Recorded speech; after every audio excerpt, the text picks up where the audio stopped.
আসসালামাইকুম। আজকে একটা রেসিপি হচ্ছে গরুর বট দিয়ে।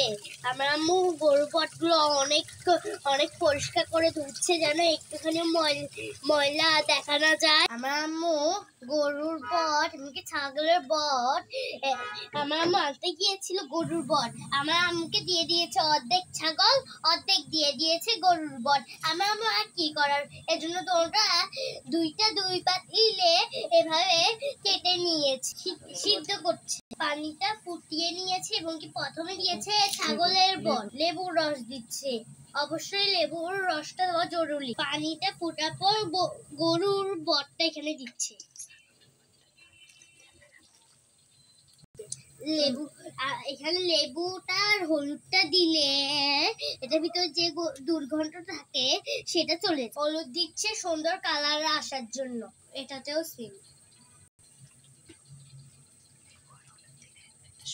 দেখুন, হলুদ দিলে কালারটাও সুন্দর আসে এবং কি সুন্দর একটি স্মেলও আসে। লেবু দিলেও এটা যখন এরকম সিদ্ধ হয়ে আসবে তখন এটাকে নামিয়ে ফেলবেন।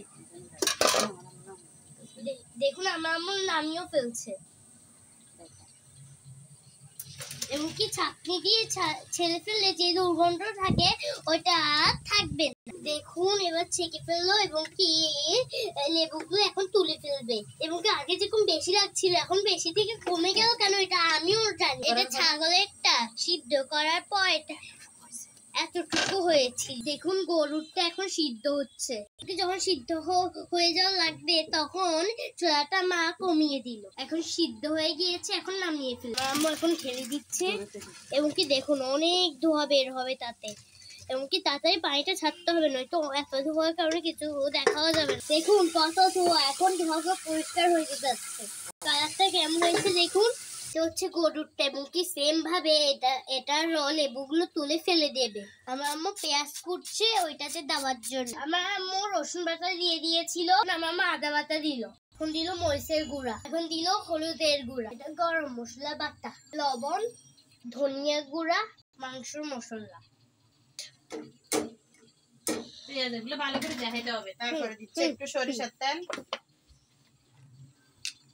তারপর দিচ্ছে একটু সরিষার তেল। এখন লাড়া দিচ্ছে।